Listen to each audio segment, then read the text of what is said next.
Yeah, Professor Panda is there. I think there is some network issue. Just give us a moment.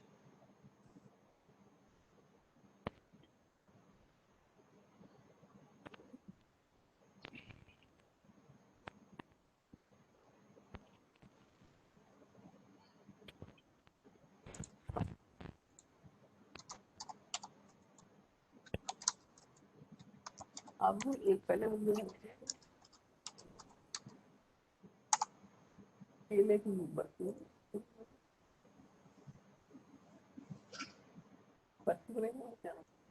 Professor Panda, we cannot hear you. लौकी की ना लौकी क्या बनाते अब बनाती ये चाशनी कैसे बनाती है उबाल के क्या करती फिर तो खोया मिला फिर वो जम जाती है milk powder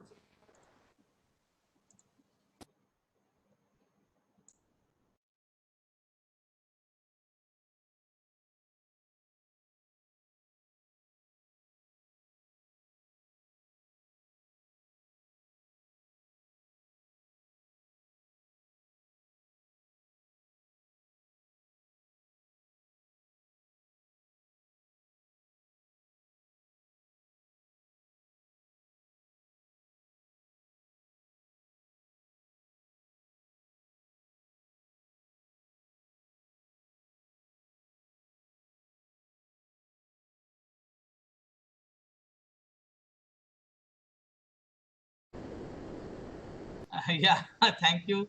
And we are really sorry for this trouble.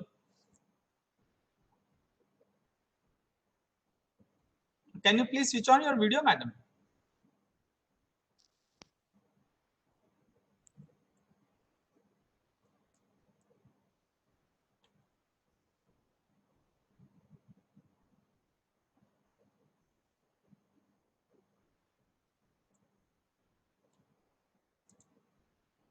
Madam, are you there? You're no more audible. Yes. Please switch on your video so that the participants can have a.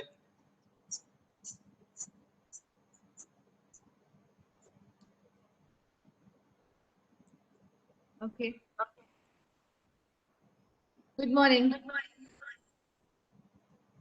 Yeah, but dear participants, madam has joined us and she had to join from two devices because there are some problem in one of the device. So welcome to this first session. She is going to deliver on the topic options for effective decision making. Madam, you may please start. So thank you. Thank you for your patience.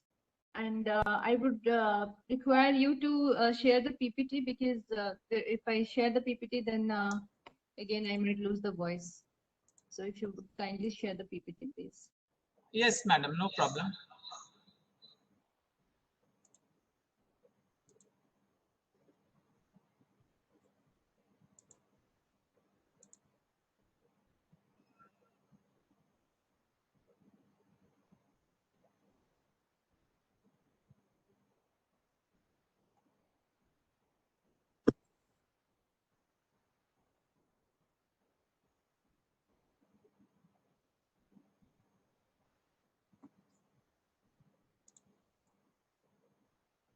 Did I have sent the PPT via email? Please, would you share this? Just a moment.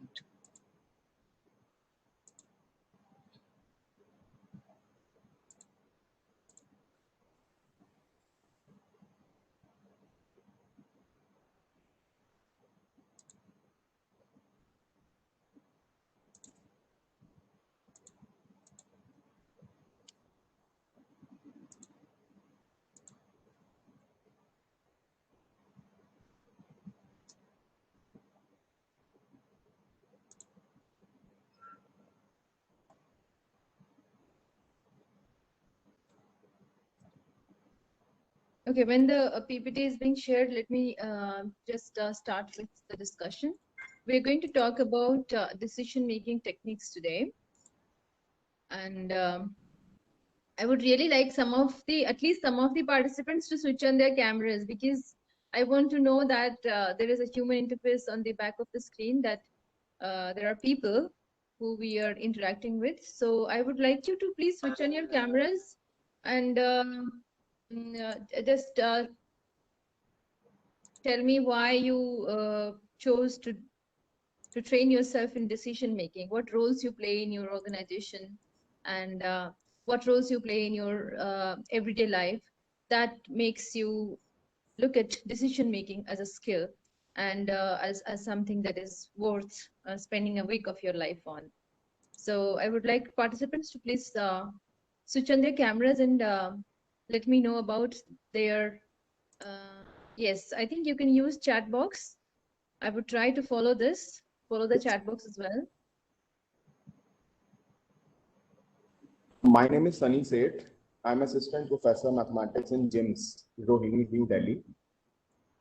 Okay.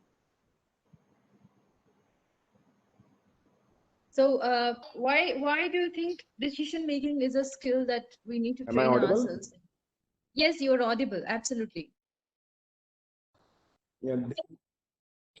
Decision making plays a very vital role in our day-to-day life.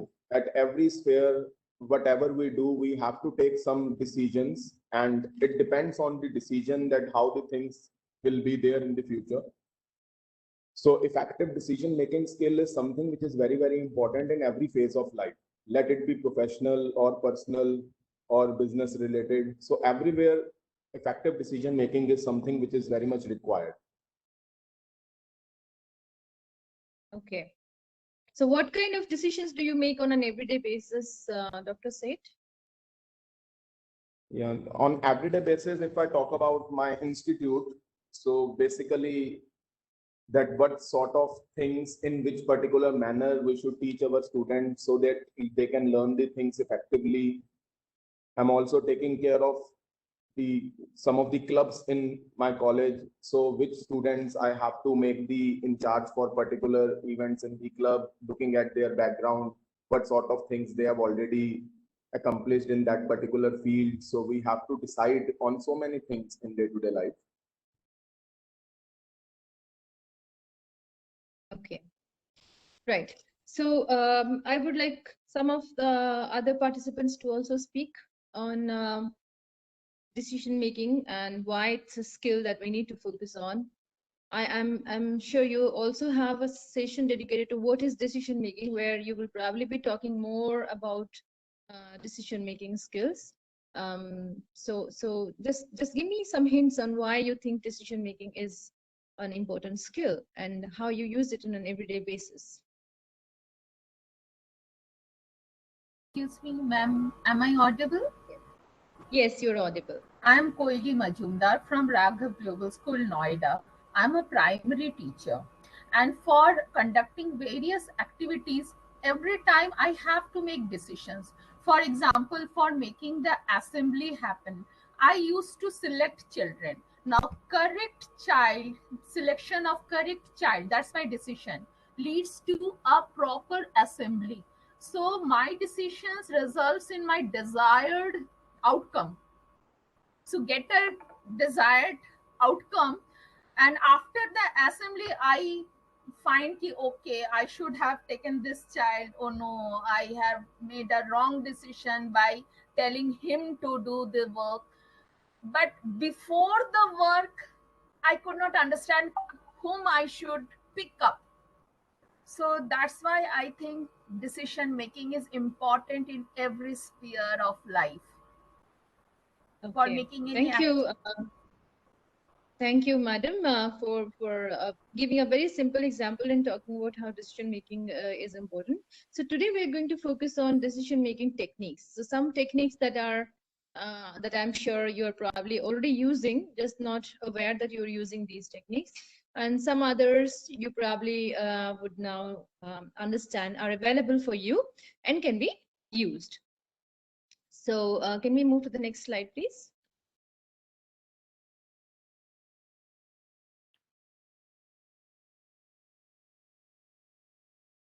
Okay, so we have some warm-up questions. Okay, stay there.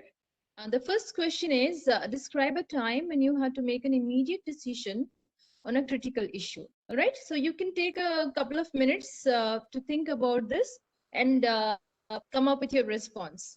I would really like participants to be interactive, because this session is planned so.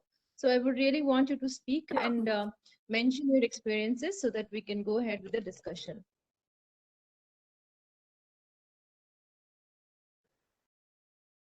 The first question that I have in mind for you is to describe a time when you had to make a decision that was immediate in nature, all right? And it was on a critical issue. So can you please come up? Okay, I think I should, Dr. Mishra, is it fine if I switch off the video, because there is a network issue that is showing up? It's okay, madam. It's okay. All right. So the first question that I have in mind is to describe a time when you had to take immediate decision on a critical issue. So the issue has to be critical, and it has to be something that was decided immediately, something that you had to do on an immediate basis. Hello, good morning, ma'am. Good morning. Good morning. Can I share one experience that I had Please, faced in my school? I'm a primary school teacher also. And last year in my class, 2 years back, when the schools were happening in a normal way, there was a boy in my class who fell down while, performing a task in the PT ground, in a PT class. So he broke his arm. So an immediate decision had to taken by the class teacher. I was the class teacher, so I had to take an immediate decision that I had to call the parents and then take him to the hospital immediately. So I accompanied him to the hospital. So that was an immediate decision that I took on a critical issue. So I can, once I hear this question, this came up in my mind immediately. Thank you. So do you think that decision was inevitable at that given point of time? Yes, of course, because the boy was in, deep pain, and we had to rush him to the hospital immediately. So that was a critical situation.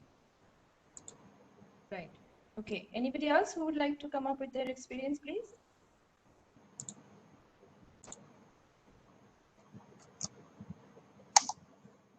I would really like you to speak, please. Good morning, Yes, ma'am. ma'am. Can I? Yes, Can yes, I? please. Yes, Yes, both of ma'am. you can go ahead. This is Purnima from DAB Pokhariput. Ma'am, I'll tell you one experience regarding a decision taken in my family. Okay. Hello. Okay. Ma'am, is it Yes. audible? Yeah. Yes, it is Yeah. audible. Please go ahead. Okay, ma'am.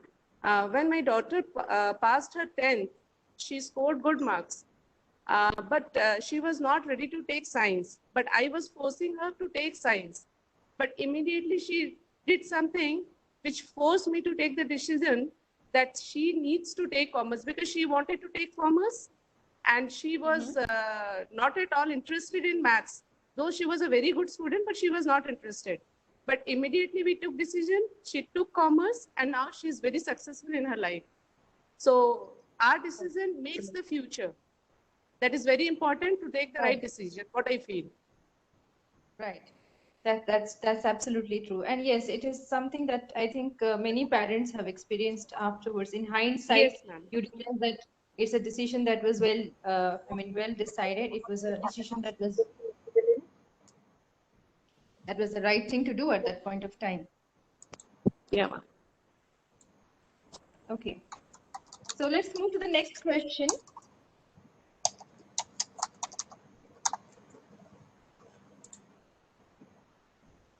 The next question, please.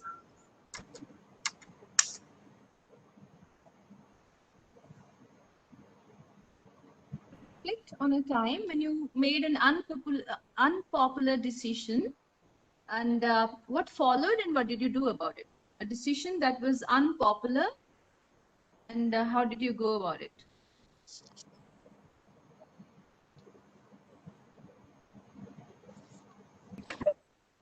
Yes, ma'am. I'm sure somebody must have taken a decision that was unpopular at a given point of time. Yeah, ma'am. Actually, we are affiliated to Guru Gobind Singh Indraprastha University in Delhi. Okay. So, few years back, they were asking for nomination from some of the institute to host the zonal event of their annual cultural festival, where more Okay. than 20 colleges would be coming to our institute to participate in that, and then finally the winners will be only participating in the university. So I was attending that meeting in the university. So I took the decision, and obviously I just called my supervisor, the dean of the institute at that moment, and I asked that this is the opportunity, should I go for it? She said, yes, you can go for it. So everyone else in our college was not at all liking that particular decision, because unnecessarily they got all of a sudden a new event which everyone will have to manage for 2-3 days and will have to put so many efforts. So everyone was like, hey, you are the one who brought this particular event to our, you have increased our workload, you have this and Okay. Okay. Yes. Can you get some more responses, please?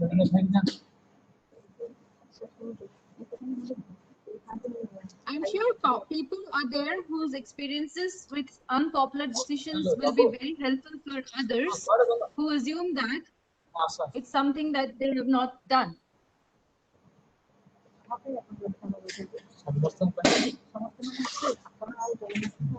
not getting any response to the second question, let's move to the third one. Do you have a process or a methodology that you typically use when you're making decisions? Do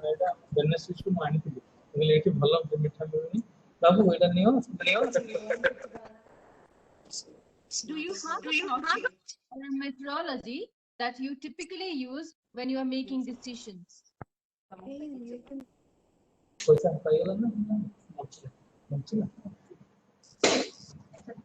I get some responses, please? Ma'am, I could not look hear at the question. The slide is also not moving. No. We are in the third question. We don't have to move to the next slide because we are on the third question of the same slide. Do you have a process or a methodology that you typically use when you are making decisions? Generally, I quickly weigh the pros and cons, try to figure out that if I go for this particular decision, what all will be the benefits of it and what all will be the demerits of it, and try to weigh it thoroughly and then check whatever side looks more heavier, then go for that. Is there a certain kind of methodology you use for that? Is there some pattern, pattern in terms of what kind of practices you follow, or something that you do as a ritual before taking a decision? Obviously, also try to look for the availability of resources, what all things we can deliver effectively. Will we be able to do it in an effective manner? If by chance anything goes wrong, then what will be the repercussions? So try to look at the answer of all these things collectively and then take a particular decision. Hello, ma'am. Yes. Hello. Hello. Yes. This Please is go ahead. Vikas. This is Yes. Vikas Kumar from University of Petroleum and Energy Studies, Dehradun. I am here Yes. faculty in School of Business. Ma'am, you have raised a very right question. What is our methodology, or what methodology we use while taking a decision? So certainly when we have more than one options or more than one alternative or multiple alternatives, so we have to take a decision what we have to going to do. But it is looks very logical and rational. We weigh all options and evaluate them like we see in the books and take a decision. But there are several situations where we do not have sufficient information to weigh the option, the outcome of the option. In that case, also we have to make decision. Then we also go by what the group thinks and what is the group liking, and what up to the point we can estimate or we can make some idea what will be the outcome, what will be the result, and we go by the group, what you can say consensus, or what you can say group voting that we do. And we have to leave several times many things to our fate. We cannot decide up to the end what will happen exactly. That is a kind of what you can That's say. very well said, actually. The more we try to keep things in control, the more we try to decide, then Yes. we realize that our decisions are not the final ones. And Correct. the important thing is that whenever we take a decision, we have to also what you can say cradle the decision. Then we have to not let our decision go in different directions. It is not just we take decision and things will fall in place. We have to keep the our all actions guided so that we reach our not maybe the exact outcome, but whatever the best we can get out of it. Sometimes you have Right. to go by like that. It's not a one-time decision. Very It is well said, a Dr. what you can Kumar. say uh, look after the decision implementation and outcome also. Very well said, Dr. Kumar. In fact, decision making is something that that changes every time you have decided on something. You have to take the context into consideration, and it keeps on changing. It's something very dynamic, like life itself. You know, decisions are often taken every time, at every single moment of your life. You are deciding something. When we're talking about decision making as a skill, we're probably focusing on only those aspects of our life that are formal, or that involve other people, or that involve team members, or that involve our professional atmosphere. But even something as simple as, what do I wear for office today, or how many slides do I put in the PPT, is also a decision, right? Yes. So decision making is something that is integral to human nature, and we keep on deciding things. We keep on finding out options, making our choices every time. So every time you're making a choice, you're actually deciding, and that is so integral to your being. That is so integral to your persona that you are not aware of it a lot of times when you're making it, right? So today's In this discussion, can we? Yes, in this yes, you context, I have. would like to also add one thing, ma'am, if you give me permission. Yes, please. If we talk about our own personal life or personal matters, maybe I'm a very conservative person when it is related to financial decisions. So I will say where I'll put my money, park my money. I will look for risk-free options. I will go for PPF or FD or something kind of thing. Then most of the time you are listening from your friends. I have made this mutual fund. I have purchased these stocks and they are growing at this rate. Market is giving this very good rate. And then you are also tempted. This is also the part of the process. You get temptation, you get sometimes deviated, and you sometimes you think if I had done better. So you do side, if everybody is getting 14%, 15%, why I'm getting only 7%, I should also rethink and make decision. And there's a lot of after thinking and repenting also. So somewhere with our decisions, we have to also be at some kind of a level of satisfaction or not being tempted. That is a very what I'm saying, the how one go through after the process, and it is not really very, it's really very what you can say confusing, and sometimes you get dissatisfied with yourself also. That is only I'm sharing my experience. Thank you for that. And yes, unless we share experiences with each other, we are not gaining from a program like this. Because you see, when we are saying faculty development program, we are all faculty members. Most of us are. We're teaching in different levels. We're teaching to different kinds of students. So it's a platform where you have it's like a multiverse, you know, where different people come with different experiences, and this helps us quickly share knowledge and quickly gain and well, decide better for ourselves as well. So can we move to the next slide, please, where we talk about the session outline.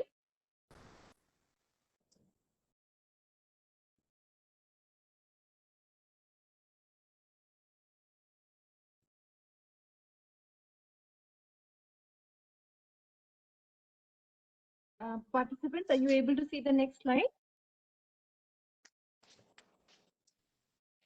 Yes, it is visible. Yes, ma'am. All right. So we are talking about session outline, where we discuss what is going to be done in this particular session. So we are already discussing the elements in decision making. We're talking about factors such as the person, the context, the socio-political, economic consequences of decision. So we had one participant who talked about how her child decided to pursue commerce and then succeeded in life. So it has a certain kind of social value and certain kind of economic value as well. So there are multiple decisions that we make, and all these decisions have multiple consequences. They come from a place, and they have a certain consequence. These consequences can have different kind of manifestations, such as social, political, economic, etc. I'm not going to all the details of that because we're only focusing on decision-making techniques today. So we will focus on decision-making techniques. We'll talk about some methods, which probably you are already doing, but you will be more conscious of it once you are through these slides. Then the tools for decision-making, where we will discuss certain popular tools. There are many tools for decision-making. We will only focus on the more popular ones because of the constraints of time. And we'll also discuss some best practices. Next slide, please. All right. So we're talking about the elements in decision making. So the decision maker is the first element. Without a decision maker, there will be no decision. All right. So the first thing that we need to focus on, or the first thing that needs to be worked upon for a decision to be effective, is the decision maker. So who decides, and what power does this person have, or does this team have, or does this committee have to decide? That is something that you need to know. All right. So that is what the first point, the beginning point of a decision making process is. The next thing is the decision problem or goal. So what is the decision problem, or what is the goal? Like what do you want to achieve at the end of the decision? What is the final destination of this particular decision? This is what helps you come up with the right options, or come up with the most appropriate option for a given context. Next is attitudes, values, and personal goals of the decision maker. Say, for instance, Dr. Kumar was talking about his conservative attitude in terms of handling finances. All right, so because I am behaving in a certain manner, because I assume myself to be conservative, my decisions will probably be affected by, or my decisions will be probably influenced by my attitude. Because I'm conservative, I'm not going to take decisions that is going to bring some kind of a risk. All right, what are my values? So what are my core values? How do I hold myself in front of the world? What are the core values of the team? Say, for instance, if you're representing a team, if the team could be a small team, like a committee that you're a member of, or it could be a bigger team, such as the organization that you're working for. All right. So what are the values that you have, or your institute has, or your team has, or your committee has, and how do you plan to manifest these values through the decisions that you're taking? All right. And personal goals of the decision maker. A lot of times, your own personal goals will also be accommodated, or also be coming into the fore when you are taking a decision. All right. So this is something that you need to keep in mind. Are the decisions that I'm making reflecting me in the right manner, in terms of reflecting me in the way that I want to be reflected upon? All right. Next is assumptions with regard to future events and things. What kind of what kind of results do I expect if I take this decision? What kind of consequences will follow when this decision is taken? Sometimes we are also used to counterfact thinking. What is called counterfact thinking is you assume that it is going to be good for you, it is going to be the right thing for you, and then you go back after a while. You have taken a decision, and then you look at it. You go back to the decision, and in hindsight, it seems like probably it was the best decision, or probably it was not the right decision to take. So decision making is at the instant, at the time that when it is required to decide.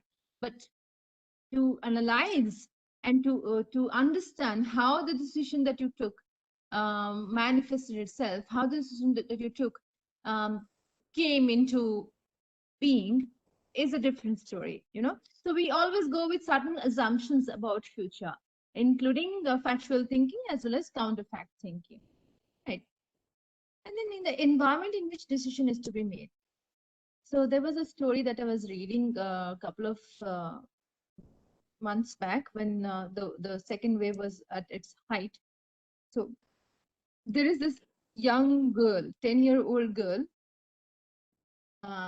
who was adopted by her parents, right? So she was an adopted child, and she was having a happy life. She had a happy life. Please listen to the facts carefully, because I would like you to decide for her. All right. So this is a 10-year-old girl who has been adopted by her parents a couple of years back. So she was adopted when she was 8 years old, and she has been living with her adoptive parents for the last 2 years. During the second wave, she lost her father, her adoptive father first, and in 15 days, she lost her adoptive mother as well. Now, she cannot go back to her biological parents because she doesn't want to. She is not sure that she can live with them. All right, and the adoptive parents' family, they have two.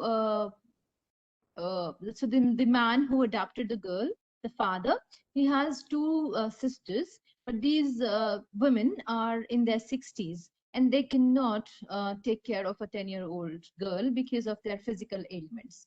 They have declined to take care of this girl because they are not physically capable of taking care of a young child. The girl has a maternal uncle who probably could be could have been a guardian, but he is away. He's living 600 kilometers away from this place where she was orphaned, and we're not very sure of what he does for a living. All right, so this is the case. Now, in this situation, how do you think we can ensure safety of this young child without making her any more vulnerable than she is already in? You see, she is already in a very vulnerable position. She has been adopted. She is unwilling to go back to her biological parents. She has been orphaned in the sense that she has lost her adoptive parents to the pandemic. She has a maternal uncle who lives far away, about 600 kilometers away from the city where she lives now.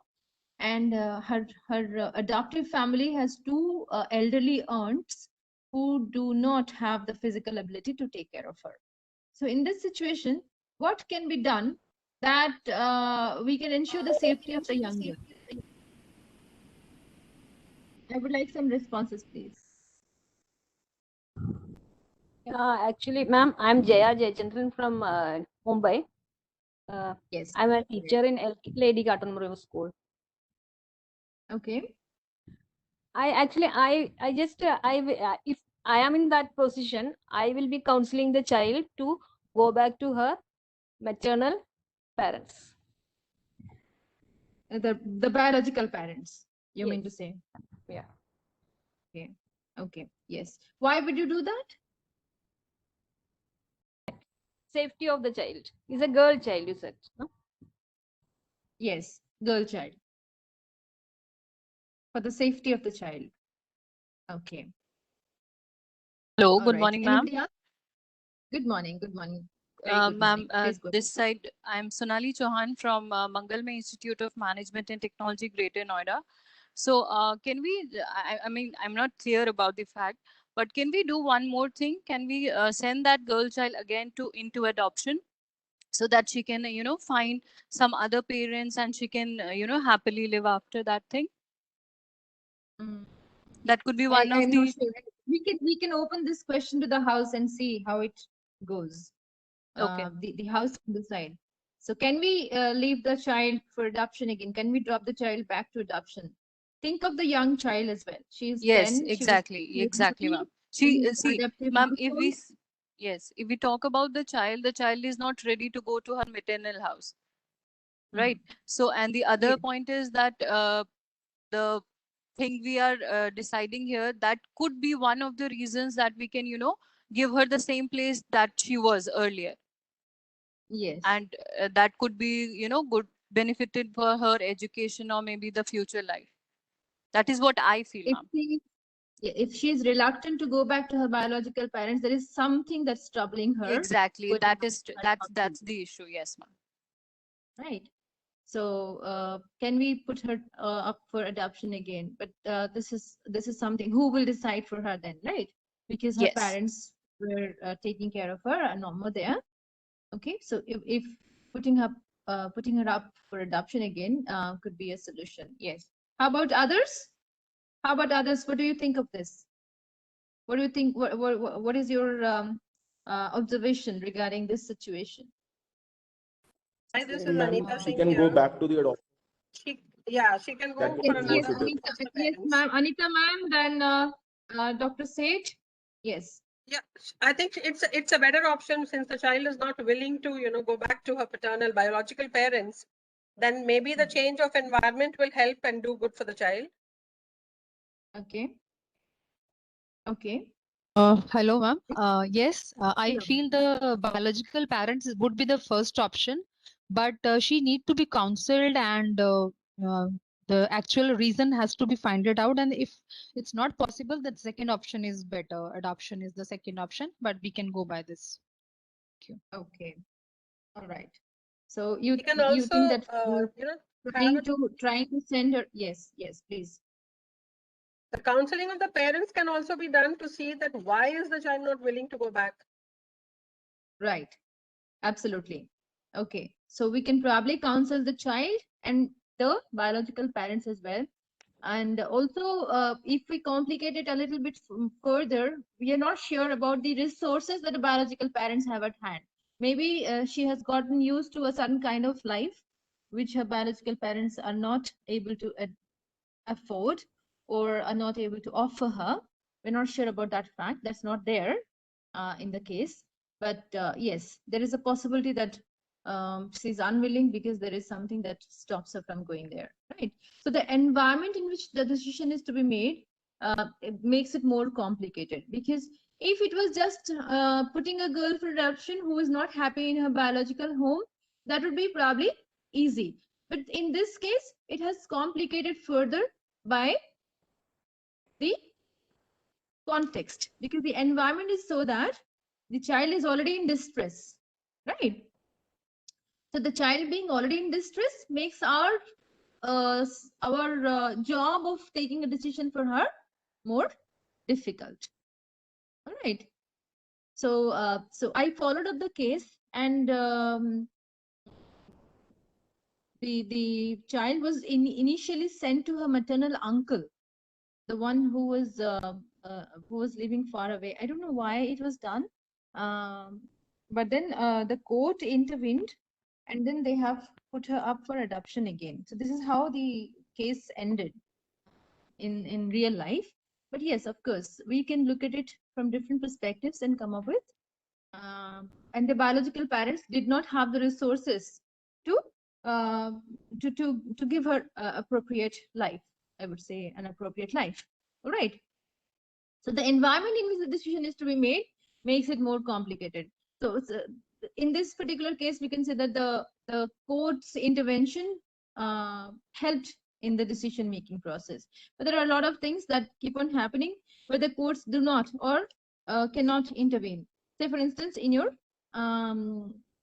everyday life, or if there is a private affair that you have not taken to the court, then the court cannot decide for you. So there you have to decide. So there are multiple elements, but these are the elements that you need to keep in mind. Next slide, please.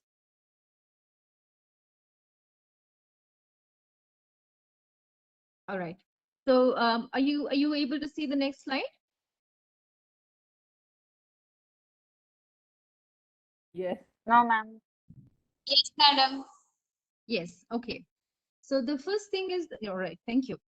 So available known alternatives and their estimated or imagined outcomes. So we discussed this a case here where the alternatives were, there are many alternatives: sending the child to the biological parents, or sending to the maternal uncle, or letting her stay with the adoptive aunts, or putting her up for adoption again. So many outcomes are possible, many decisions are possible, but which ones to take? That is where decision-making techniques come to play. All right. Then analytical results in the whole perspective. What would be the best thing to do in a given situation? So look at things from a holistic, a wholesome process. To look at it not as an interaction of multiple elements, but to look at it in a whole scenario. And the constraint. What are the constraints of any given decision? Any decision you are taking, there are some constraints. So for instance, we heard a participant talk about how there was an accident of a student in school, and the student had to be sent to school, sent to hospital. So if there was any delay in this because of, say, road traffic, or because there were no teacher available on the ground exactly when the accident happened, and nobody could notice the child having fallen for quite some time, this could have been given a different kind of result. All right, so what kind of constraints can be there? And then the act of selection or choice. What choice are you making is what makes your decision right or wrong. And to just a bit deviate from what I have already mentioned, no decision is ever going to be absolutely 100% correct or 100% incorrect, absolutely right or absolutely wrong, because every decision lives a certain date, and that particular decision was the right decision, or was the most appropriate decision, or was the most available decision to be made at that given point of time. There is no point going back all the time to a decision that you have already taken in your personal life, or in your organizational setup, or as a committee. Now, I think some decisions are called permanent decisions and some are called reversible, but I'm not sure if any decision is ever reversible. Something that has been decided, you can probably only redo it with a new decision. And especially if you look at the timing of the decision, if the timing has been right, the decision looks right. If the timing has been wrong, or if the time has been delayed, the decision looks inappropriate. So what time did you decide for a certain kind of act or procedure or process or pattern or goal? All of this depends a lot on your time as well.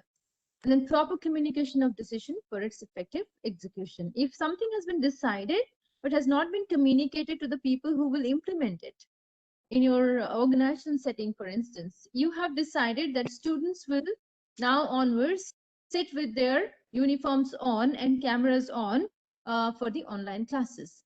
All right, and you have decided this, but you have forgotten to communicate this to the students. Obviously, you will not get the result. It will not. The students will not appear on camera. The students will not appear with their uniforms on. Right. So, having decided something, it has to be also sent to the right people at the right time. It has to be communicated the right way to ensure that the decision is implemented. All right. Next slide, please. We're talking about effective decision-making techniques. Now, the Harvard Business Review has come up with these 6 points that it mentions as the most effective decision-making techniques. Over a period of time, the survey was done over about 110 organizations for a period of 16 years. And from this, the data that they analyzed, the results are that the following are the most effective decision-making techniques. The first one is to make use of a process-oriented approach. So you have to make use of a process-oriented approach and not just focus on the end result. All right. So look at how you are doing things. If you're doing the things right, you'll probably end up with the right decision, and it will probably give you the right results at the end of the day. The goals that you set to achieve will be achieved if the process is taken care of. To ensure that the process is productive and the process is appropriate, you need to involve all the team members in the process. You need to ensure that all the team members are involved in the process. And when you're involving team members in the process, a collaborative mindset is what is going to help you achieve a certain kind of team dynamic, a certain kind of team chemistry. All right. So encourage, if you are in a leadership role, if you're in the role of a leader, I believe all teachers are leaders as well, because no matter how unruly your students are, when you are in the classroom, you are in charge of that particular atmosphere. No matter how willing or unwilling your learners are, once you start teaching, they fall into line. Right. So this is one aspect where we're talking about hierarchical relationships. But even in a relationship that's more equal in nature, say for instance with your colleagues, you probably are working in different committees, in different collaborations, different projects together. So encouraging a collaborative mindset will always be helpful. A collaborative mindset will be encouraged if there is an atmosphere of trust. If there is an atmosphere of trust. So effective decision making happens only when there is an atmosphere of trust and collaboration. If there is mistrust and fear and misunderstanding and miscomprehension, the decisions that are made are likely to be inappropriate or inadequate or downright wrong. So in order to achieve this kind of a collaborative mindset, you have to foster inquiry. What is inquiry? Everybody should take every single aspect of every single decision that is to be taken and dissect it. And it should not be advocacy for team decisions. If it is being advocated, that means the decisions will be impacted by some agenda. The decisions will be impacted by certain kind of people or certain kind of goals that people have come with when they have entered the team, and it can lead to biased decisions as well. So fostering inquiry is what is desired. Fostering advocacy is undesirable, especially if it is a decision that the teams are making. Then create an atmosphere of psychological safety. If you're not happy working with your colleagues in terms of giving your time in a productive manner, and if you're not feeling safe when you are dealing with a certain set of people, you will probably be making errors in your decision. So as a leader, if you are a leader and if you have the responsibility to ensure people are taking decisions with your guidance or with your supervision, then you have to ensure an atmosphere of psychological safety. Everybody should feel safe. They should not feel threatened. If there is any sense of threat, if there is any sense of fear, then it is likely that the decisions taken in that atmosphere will result in inappropriate consequences. The next is to keep focus on the purpose and goal of the decision. If there is a decision that needs to be taken, so what is the purpose of that particular decision and what is the goal? This is something that you need to keep in mind. Next slide, please. So now we are moving to decision-making methods. Rush through the slides a bit. The first one is command method. So it's very simple. In this method, decision-making is an executive power. There is one central authority who decides. So this is like everything comes from the top, and it does not necessarily involve the opinion of other stakeholders. So the first casualty in this case is alternative options or alternative opinions are killed. They are not encouraged. All right. and the possibility of a democratic organization will not be there. It will be minimal if the decision-making method adopted is command method. But at the same time, it's also the fastest and the clearest decision-making process because it does not involve any conflict. It does not involve any discussion with other people. And it can help if there is some kind of an urgency to the decision. If it is an emergency situation, you'll probably lose time if you discuss, analyze, and review. Then you'll probably go for a command method. Now, I would like to know from you, if you can come up with a scenario where command method can be implemented for decision making. You might have seen it happen, or you might think of an imaginary scenario where command method can be implemented for decision making. You started French. What about Hindi? Ma'am, I think somebody's unmuted. Can you please mute yourself? Right. So my question is, can you tell me about a scenario where command method can be implemented for decision making?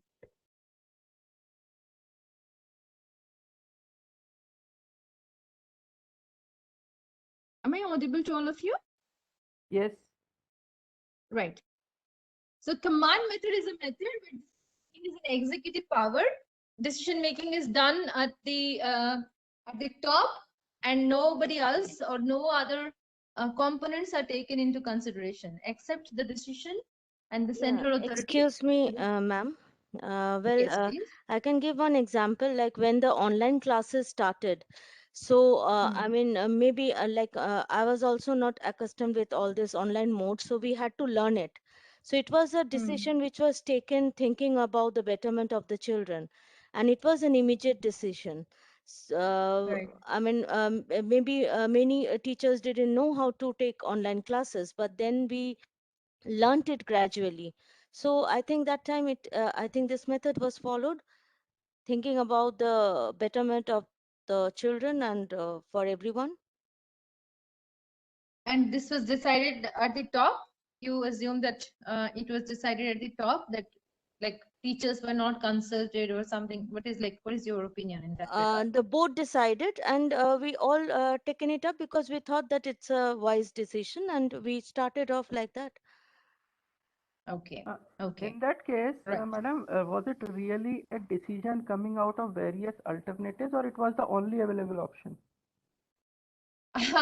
I think at that point of time, it was the only available option. So there is You know, not much decision making. This is only a option. Yes, it's Only only an existing option. option. Yes. So alternative options were not available. That is why, or even the possibility of alternative options were not very minimal, because it happened all of a sudden, and it came out of the blue. It happened. I mean, the epidemic itself happened after 100 years. So nobody that is alive right now was alive at that point of time. So there was no reference point. There was no precursor. We all were thrown into the dark sea. We had to just do only what was available to us. So yes, that's true. That's well observed, Dr. Kumar, that absolutely there were not many options to choose from. The only options that we can choose from right now is which platform to use. Are you using Google Meet or WebEx or MS Teams or X or Y or Z? Apart from that, it's all the same, I would say. Right. So maybe a particular school chose Google Meet, another school chose what is that, WebEx or Zoom classes or whatever, right? So that was the probably only option that was available. Afterwards, we came up with which platform to use. That's what we came up with. Okay, so somebody else who can give us something else in terms of a command method, an exhibition of command method. But the thing is, at least she should know that she has done a wrong thing. Itna to pata to hona chahiye. And don't take her name, just somebody has changed. So because of reason, like please wait. Ye Shalini and Chaitra ma'am ka bhi baad mein they will do it. वो तो इतना नहीं करेंगे. I think somebody is unmuted. Hannah ma'am, are you unmuted? All right. So a command method, you can say that a command method is something that does not really take into consideration democratic observations. All right. Alternate opinions are not taken into consideration at all, and decisions are taken. So now let's go to the next slide, please, where we will talk about consultation. Now, consultation, are you able to see the slides, participants? My participant friends, are you able to see the next slide, consultation? Yes, No, ma'am. Yes, ma'am. It's visible. Yes, ma'am. Okay, so consultation is the most common method where if you want to ensure democracy in your organization, if you want to ensure that every stakeholder has a say and is valued, then probably consultation is a good method to adopt. It is also helpful to take long-term decisions because if you have taken everybody along in a decision, there is unlikely to be what should I say, heartbreaks or conflicts in later stages. So consultation does not necessarily is not do not confuse it with voting. Okay, voting is where everybody participates equally and has a say, whereas consultation is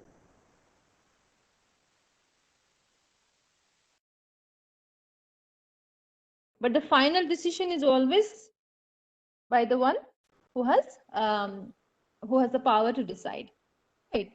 The final power resides with the central authority, but everybody is consulted. Okay, next point, please.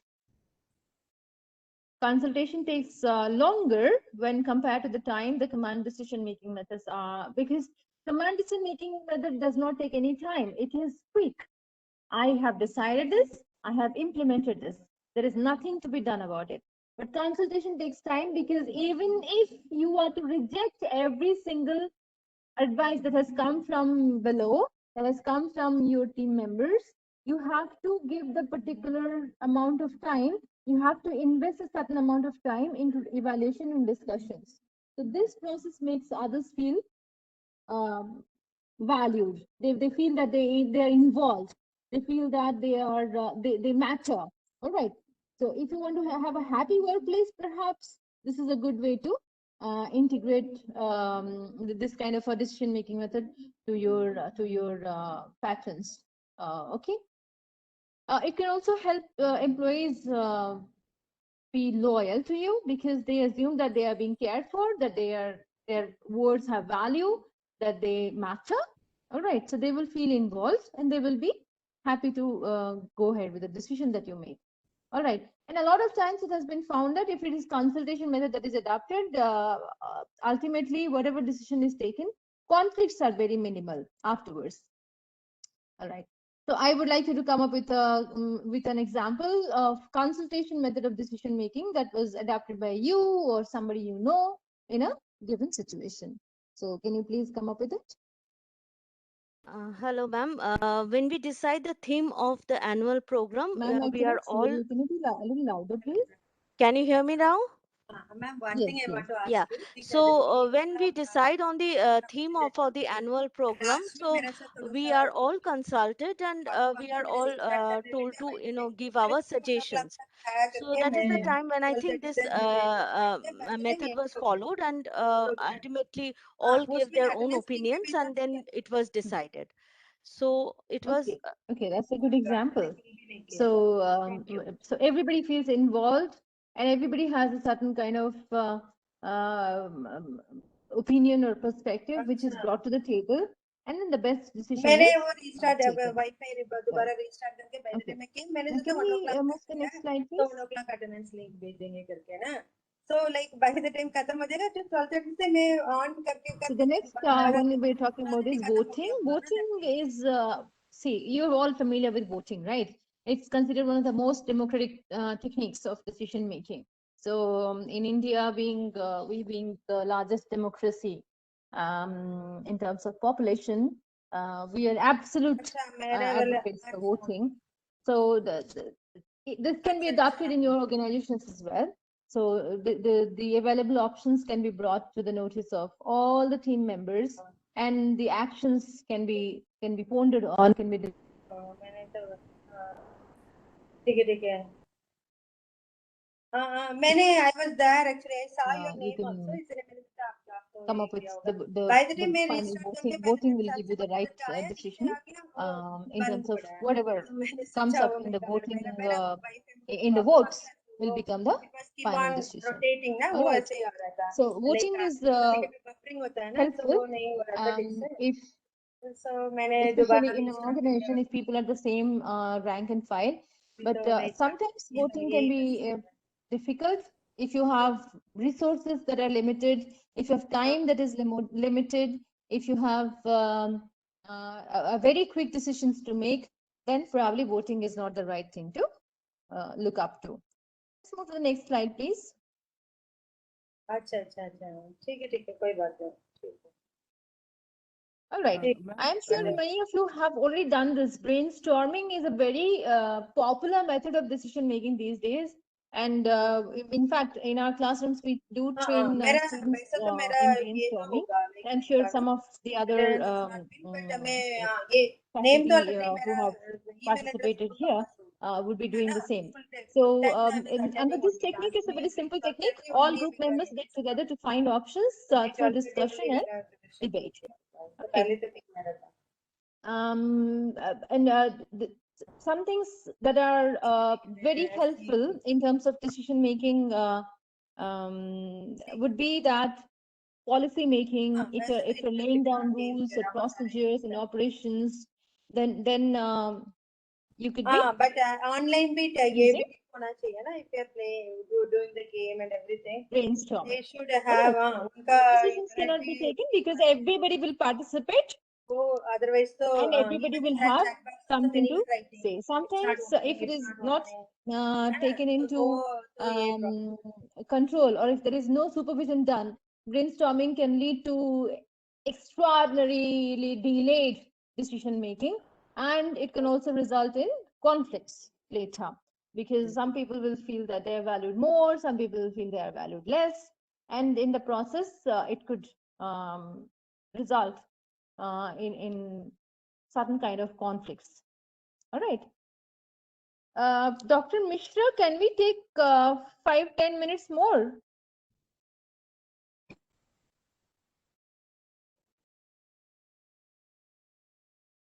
Okay, I assume we can take.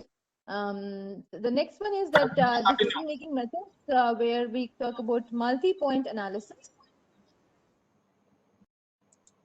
It will not be an issue. You can take. Gaining popularity.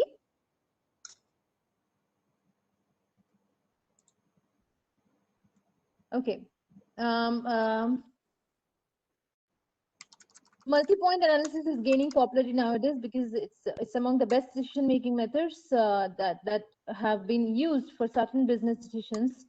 Say, for instance, when Flipkart started selling in India, and when Amazon first started selling in India online in online mode, there was not much success because it started with credit card facility. You know, you can buy something if you have a credit card. But then Flipkart came, and what Flipkart did was Flipkart started with pay when you receive the item. What is it? Pay on delivery. So Flipkart came up with this pay on delivery model, which became very, very popular. And it took into consideration the very local. You know, a lot of times in India when it started, not many people had credit cards. So, or the digital money options that we have now were not available. So pay on delivery was a very popular mode, and that's how Flipkart gained in popularity very fast. So because they took multi-point analysis, they analyzed the decision of having pay on delivery while taking into consideration multiple factors from the market. So the things that we are talking about here is like cost, return on investment, quality, performance, skills required. All of this was evaluated, and then they came up with the point of using cash and delivery. Right. So if another example would be, suppose a company needs to buy a fleet of vehicles for transporting its employees safely. Various vehicle makers will submit their proposals, which will Then we evaluated on factors such as comfort, mileage, safety, number of passengers, driving ease, and then based on the best match available, the final decision can be taken. Can we move to the next slide, please? All right. Consensus method is different from consultation. Consultation is where everybody is consulted, and then the final authority which taking a decision lies with the most powerful one. But consensus is where everybody has to agree unanimously upon a decision. So this is a very long time taking process. Sometimes drags on endlessly, sometimes it gives you zero results. So if you have a decision pending that is long pending and that needs to be taken fast, this is not the right method to adopt. But if it is a decision that will have long-term impacts or that will have help you achieve a long-term organizational goal, then probably consensus is a great method to use in terms of decision making. All right, we will quickly move to the tools now. Some tools that I would like you to be familiar.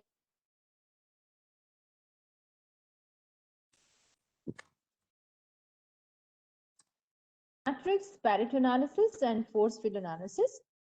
So to start with margin analysis, this is very simple. You just take all preferences, resources, information constraints into account, and then make the most optimal decision based on that particular information. So one variable can be changed, such as the quantity of an input you use or the volume of an output you produce. And then that variable can be twisted according to your need. So say, for instance, if you are using one particular variable and that gives you a certain kind of a benefit, then this is considered a marginal benefit. And the marginal cost of the added good also needs to be calculated. In the process, you find out that which particular unit or which particular variable will help you achieve the optimal performance, and then make use of that particular decision. This is gaining popularity because this helps take fast and logical decision.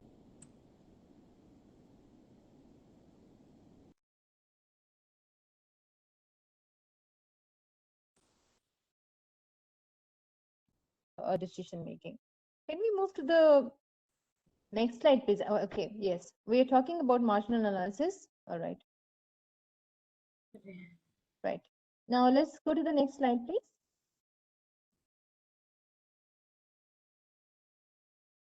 SWOT is very popular. Many of you must have used it at some point in your life. If nowhere else, maybe in a classroom or maybe when you're trying to decide for yourself about something. The SWOT is like strengths, weakness.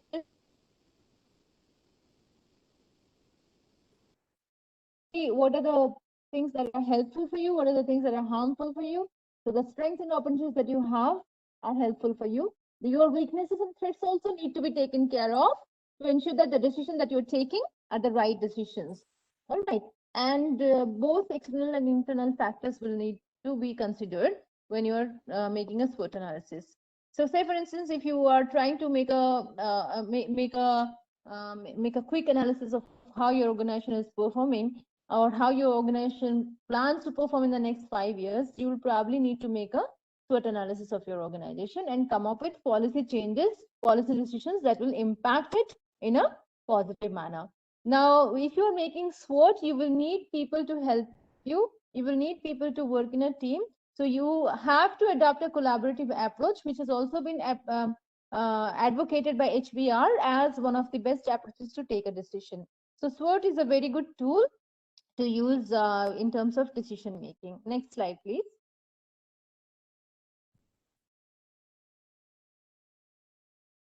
Okay, next is the decision matrix. I'm sure you must have done this list a lot of times in your life, pros and cons list. Like, if I'm doing this, what are the pros? If I'm not doing this, what are the cons? If I'm not doing this, what are the cons, right? So it's like simply putting a pros and cons list. So you have to list your decision alternatives as rows, then list relevant factors as columns.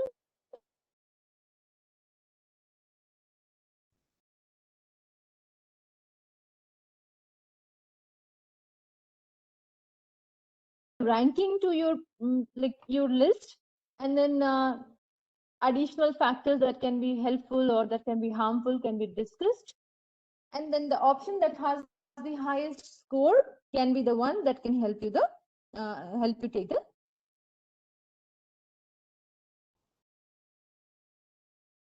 nature. And this does not really require much of what should I say, technical expertise to handle.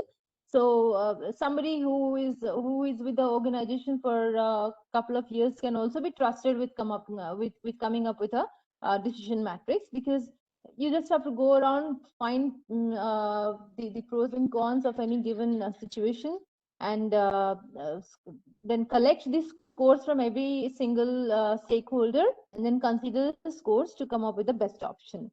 This is gaining popularity because this is very simple, right? But as with all simple things, this is also complicated in nature, because this can be helpful. Can we move to the next slide, please? This can be helpful only if it involves zero emotions. It is a logical tool. And even though it looks like a subjective list, when people sit down and prepare a decision matrix, it comes up as a very objective analysis of things. And if there is some decision that needs to be made, which is quick and impersonal and does not involve much of emotions, this can be very helpful. One factor that suffers when you are using a decision matrix is intuition, or what we normally know as gut feeling. You do not give into gut feeling when you're talking about decision matrix, because it is about data, it is about statistics. It does not take into consideration intuition. Move to the next slide, please.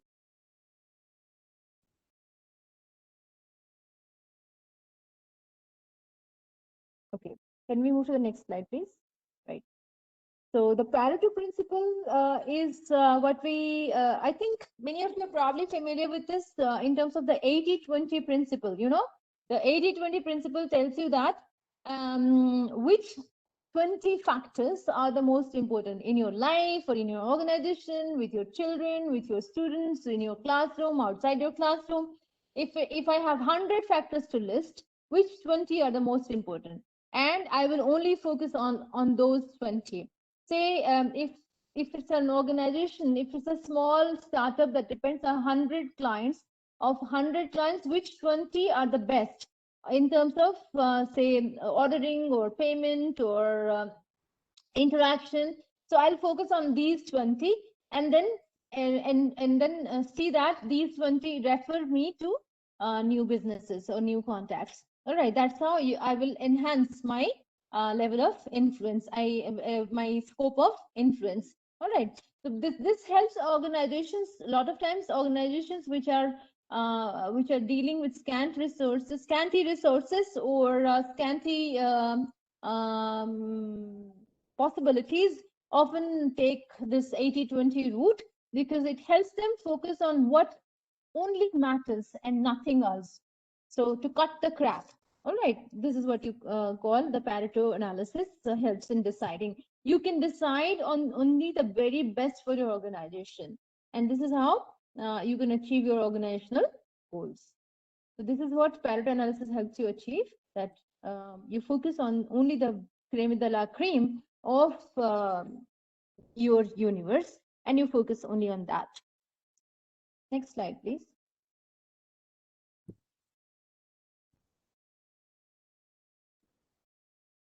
Okay, the last of the tools that I thought I should include and talk about is force field analysis. Force field analysis, where you talk about two types of forces: the driving forces and the restraining forces. The driving forces are the ones that are positive forces for change. The restraining forces are the forces that are the negative forces of change, and they can be very, very problematic at times. To think of which are the driving forces and which are the restraining forces. If you confuse any of the factors, you will come up with a wrong result. You will come up with an undesirable decision. So ensure that you're choosing the right forces if you are using force field analysis for your decision making. So you have to decide what the desired outcome is, and you have to decide accordingly which are the forces that are going to help you achieve that outcome and which are the forces that will work as an obstacle. And then you have to strategize your needs accordingly to achieve a decision that is the right one. Next slide, please. Okay, so coming to the best practices, to wind up, I would say that to be clear about the decision being made, respect participants' time. So I am respecting your time as well. I have overshot by 10 minutes because we started a little bit late because of the network issue. And be mindful of what deadlines or other time restrictions that can come. Ensure that all opinions are respected. Collaborative approach is what works best in today's world, whether in business or in private life. So be sure that respect for all other opinions is something that you practice. And you should not necessarily allow one or two people to dominate in any given situation, in any discussion. If you are a leader, you have to ensure that all the stakeholders are participating as equals. All right. I have a small class task for you. I'm sure your coordinator will not allow us any more time. So what I would like you to do is you probably can take this home and just self-reflect and think about how you would recommend a decision for this particular context. And when we meet next, you can talk about this. So you want your organization to buy a new software that will help your work, and you're trying to choose between two options. The first is more expensive but has better reviews, and the second has fewer features but is within the budget. Which one would you recommend and how? And which decision-making tool will best suit this situation? You have time in hand to think about this and then come up with a justification for your response. We can probably talk about this in the next time, in the next session when we meet. Dr. Mishra, do we have time for one or two responses? Yes, can you come again, please? Yeah, my question is, can we have one or two responses for the class task? Or Your voice is not coming.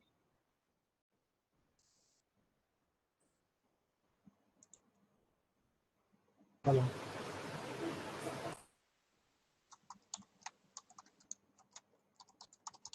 Stop here, and you can reflect Hello. on this last task and come back to me.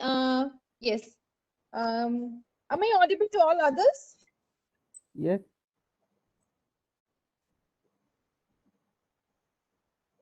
Yes, yes, ma'am. Okay.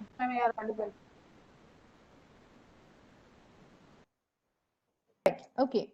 So let us just think of a quick solution for this one, and if you can discuss this very quickly in a couple of minutes. Yeah, ma'am, please, may I? Hello. Okay, I think participants are hungry and they want to probably leave. So I'll just like you to think about this and come up with a probable decision. So thank you for your patience, and thank you, Professor Mishra, for giving me this opportunity to listen and learn from all these experienced participants that have joined your program. I'm very happy to see that they're so interactive, and I hope to see that they learn well. Thank you.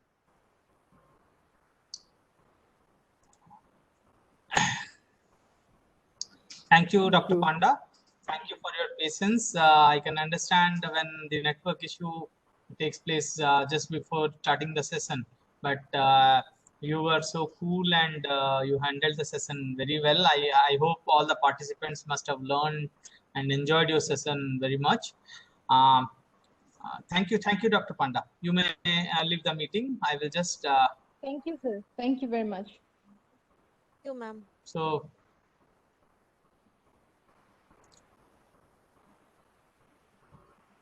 Dear participants, as we have overshooted time, for the first session by 15 minutes. So we have decided to start the second session at 2:15. Earlier it was scheduled at 2 o'clock, but now we will start it at 2:15. You will, I hope 1 hour will be sufficient enough for your lunch. Okay. Those who have not given attendance, I am sharing the link again. Please give your attendance.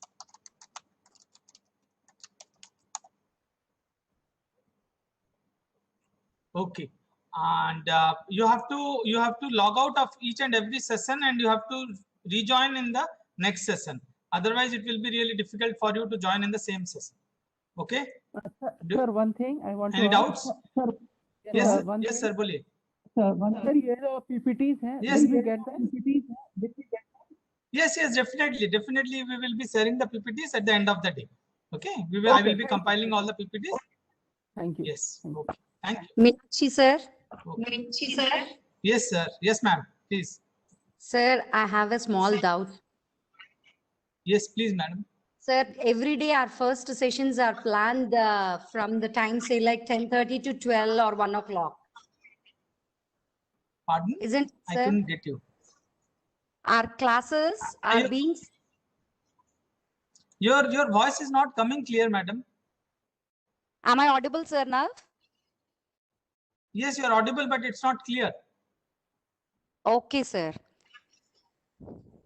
Sir, we actually have our school running, sir, presently. I understand, madam. I understand, but the thing is that we have to schedule the sessions as per the availability of the resource persons. Okay, and most of the time, In the sense, can we have a... My doubt is, can we have a recording session provided to us so that we won't miss the session? This after the FDP is over, we will be uploading all the sessions in the YouTube, so you can always get it from there. Okay, sir. Thank you very much. That was only my doubt. Thank you. Please, participants, you may leave the meeting now, and we can continue in the after the lunch. Okay.